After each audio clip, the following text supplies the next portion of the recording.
Senyawa kalsium karbonat banyak ditemukan sebagai kerak pada sebagian proses industri yang melibatkan air garam.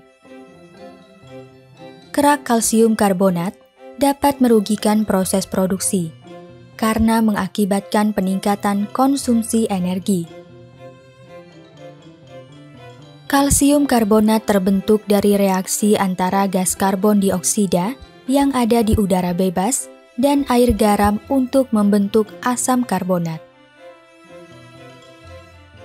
Karena berada dalam larutannya, asam karbonat akan membentuk ion-ionnya, yaitu ion hidrogen dan ion karbonat. Ion karbonat ini akan bereaksi dengan ion-ion mineral seperti ion kalsium dalam air laut, sehingga dihasilkan senyawa garam kalsium karbonat. Terbentuknya endapan kalsium karbonat ini dapat kita prediksi dengan memanfaatkan konsep tetapan hasil kali kelarutan atau KSP. Bagaimana cara memprediksi pengendapan berdasarkan KSP? Mari kita simak pembahasannya berikut ini. Konsep tetapan hasil kali kelarutan dapat digunakan untuk memprediksi pengendapan zat yang berasal dari garam atau basa yang sukar larut. Hal ini dapat dilakukan dengan membandingkan nilai tetapan hasil kali kelarutan dengan kuosien reaksi atau Ki. Nilai Ki diperoleh dari hasil kali konsentrasi dari anion dengan kation pangkat koefisiennya dalam larutan garam atau basa yang sukar larut. Berdasarkan perbandingan nilai kuosien atau Ki terhadap tetapan hasil kali kelarutan, kita dapat memprediksi terbentuknya endapan sebagai berikut. Jika Ki kurang dari KSP, tidak terbentuk endapan. Jika Ki sama dengan KSP, belum terbentuknya endapan atau larutan tetap jenuh. Jika Ki lebih dari KSP, terbentuk endapan. Untuk lebih memahaminya, mari kita perhatikan contoh soal dan pembahasannya sebagai berikut. Contoh soal. Untuk mengetahui pembentukan endapan timbal iodida, kita dapat mencampurkan 50 ml larutan timbal nitrat 0,01 molar dengan 100 ml larutan natrium iodida 0,01 molar. Berdasarkan reaksi tersebut, apakah terbentuk endapan timbal iodida? Diketahui KSP timbal iodida adalah 6 dikali 10 pangkat negatif 9 molar pangkat 3. Jawab, agar terbentuk endapan, kita perlu Ki lebih dari KSP. Sehingga kita harus menentukan nilai kuosien dari reaksi tersebut.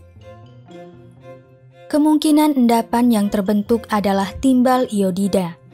Dengan demikian, nilai kuosien yang harus ditentukan berasal dari hasil kali konsentrasi ion timbal dengan konsentrasi ion iodida setelah reaksi pencampuran.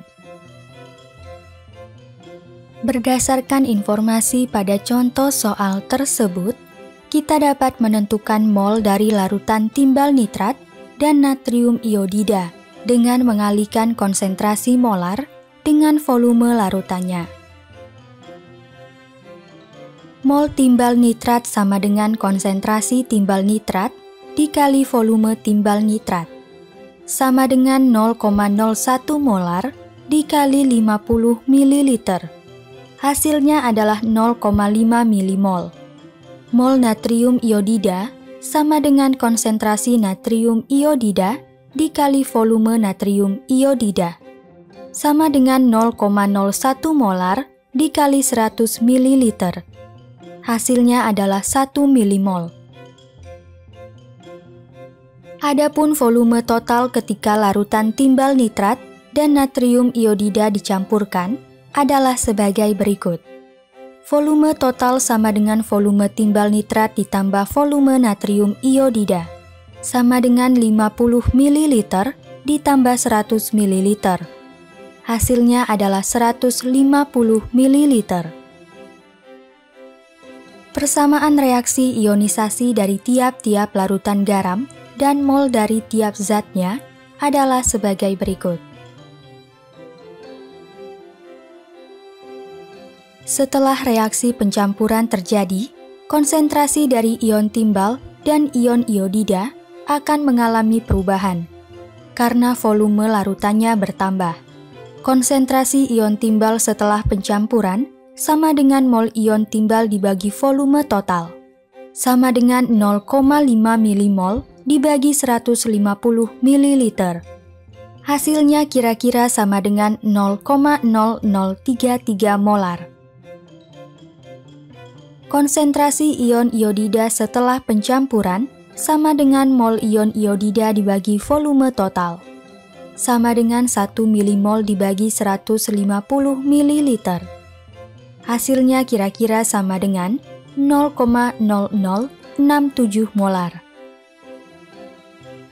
Konsentrasi ion timbal dan ion iodida setelah pencampuran telah diketahui, sehingga besarnya nilai kuosien adalah sebagai berikut. Sama dengan konsentrasi ion timbal dikali konsentrasi ion iodida kuadrat, kira-kira sama dengan 0,0033 molar dikali dalam kurung 0,0067 molar kuadrat. Hasilnya kira-kira sama dengan 1,48 dikali 10 pangkat negatif 7 molar pangkat 3. Dengan demikian, nilai kuosien dari reaksi ini kira-kira sama dengan 1,48 dikali 10 pangkat negatif 7 molar pangkat 3. Jika dibandingkan dengan KSP PbI 2, yakni 6 kali 10 pangkat negatif 9 molar pangkat 3, nilai kuosien ternyata lebih besar daripada nilai KSP.